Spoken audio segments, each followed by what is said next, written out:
Prologue. My name is Roxanne Fox, but I go by Roxy. I am 5'8" with straight dark auburn, pain in my ass thick as horsehair hair down to my waist, and light green eyes of Irish descent. My granny and poppy raised me since I was 8 years old when my parents died in a car accident. I'm a retired U.S. Air Force captain, and I was assigned as the security forces sniper, which helped me land a job with Folsom State Prison. After sniper school, the Correctional Officer Academy was a cakewalk.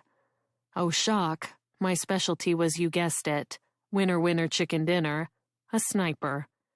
Most of the time I worked in the guard tower watching the CO6 whenever they were in the yard. Not to brag or anything, but I can shoot the ass off a gnat at 1,500 meters.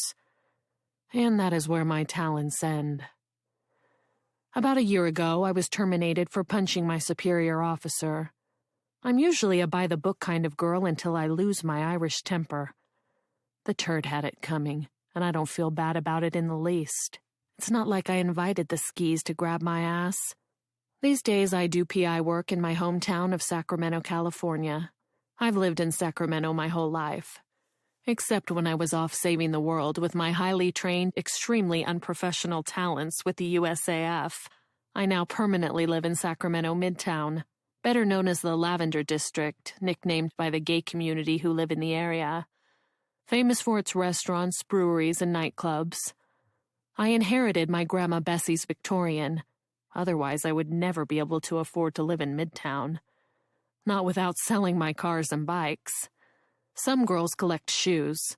I collect cars, bikes, and maybe guns. While I was in the military, I always chose to live on base or I was on assignment, so I didn't have much in the way of financial obligations. What can I say? I collected a few cars and a couple of bikes, or 4. Luckily, there's a large carriage house at the back of Granny's house, accessible through the alley with 2 two-car, extra-deep garages and 2 extra-deep carport bays. Chapter 1. On days like this, I wonder how I got myself into this mess. I'm on day 3 of 4-day surveillance. I'm in a flat black town and country minivan. Usually, I wouldn't say I like minivans. My nickname for them is Moron Van. You can guess why.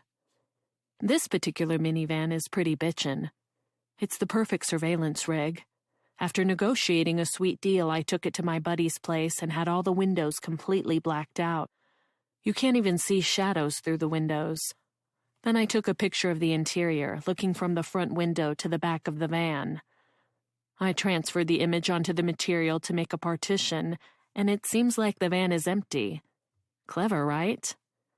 I took the middle row seats out and installed a mini fridge and a porta potty. It sucks to lose a mark because you had to pee in the middle of surveillance. Anyway, this is my 3rd day on surveillance for this crazy lady. She hired me to see if her geeky husband was cheating on her. What a snoozeville. He leaves for work precisely at 7 a.m. He goes to the dentist office located at Broadway and 15th Street. I watch for him to sneak away all day. At the end of each day, he leaves precisely at 5 o'clock and drives straight home, using the same route each day. Unless he's boinking the dental hygienist on the exam chair between the steady stream of appointments, he's not doing anything. He doesn't go anywhere other than straight to work and straight home. It's the most boring surveillance I've ever worked on. He must be a great dentist to have so many patients come to this crappy neighborhood to see him. I have all the hookers and Johns to watch to pass the time. John pulls up to the curb, the hooker jumps in, and they go around the corner. 5 minutes later, the hooker strolls back to the corner, popping a fresh piece of gum in her mouth. Yuck. Did I mention it was a crappy neighborhood? Day 4 was the same, except the temperature went up about 15 degrees. I was sweating more than a whore in church. At 5 o'clock, the dentist closed the shop and the dentist and the receptionist walked to their respective cars without saying a word. It's kind of weird. Not even a good night or have a nice weekend. The body language is not one of which they are having an affair, but more of a submissive nature. I could see why Mrs. Fruit Basket Dentist would be jealous.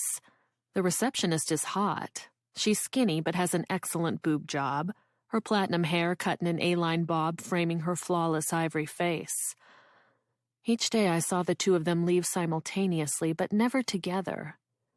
Little Miss Platinum must have a closet full of sleeveless turtlenecks, all 4 days, 4 assorted colors. Who wears turtleneck sweaters, sleeveless or not, in the middle of summer? I followed the dentist at a comfortable distance and kept driving past the house. As he pulled into his driveway, I saw the garage door open. Tomorrow is Friday, and I will meet with Mrs. Cuckoo-Cuckoo Dentist and give her the disturbing news. Her husband is the most boring man alive. He doesn't even stop to pop back a beer or two. I park my work van at a parking structure a few blocks from home. I don't want the spy rig associated with my house. The PI business comes with a lot of fruitcakes. I parked the spy rig in its usual assigned parking space and backed into one side of the parking space next to the concrete wall. I had the doors to the van locked while I was sitting there a moment longer to enjoy the air conditioner for a minute before walking a few blocks home in the scorching hot temperature. Suddenly, my spidey senses started creeping, and then it was a full-on 5 alarms yelling at me. I learned a long time ago to listen. It saved my ass and my team's ass on more than one occasion. I scooched in my seat just as a black SUV slowly rolled up. Lowering the backseat window, the passenger leveled a fully automatic weapon at me. Everything slowed down as he opened fire on me. I rolled between the seats and got to the back of the van, grabbing my Poppy's Desert Eagle 50 cal, which I kept in a holster I fastened to the back of the driver's seat. I popped the back hatch, using the van as a barrier, returning fire. In the distance I can hear sirens. The cavalry is on the way. The black SUV hauled ass. I ran out from behind my van, putting 3 more rounds into the back of the SUV. I hit the driver in the back of the head. The SUV was still moving at a high rate of speed, careening into parked cars, finally coming to a stop on its side. The sirens were getting closer, and the guy from the back seat climbed out the side window, throwing a couple of rounds toward the approaching police cars as he ran away. I set my weapon on the ground, raised my hands, and waited for the police officers to clear the overturned SUV. Within a few minutes, the entire parking garage was swarming with police. I was promptly handcuffed and placed in the back seat of a patrol car.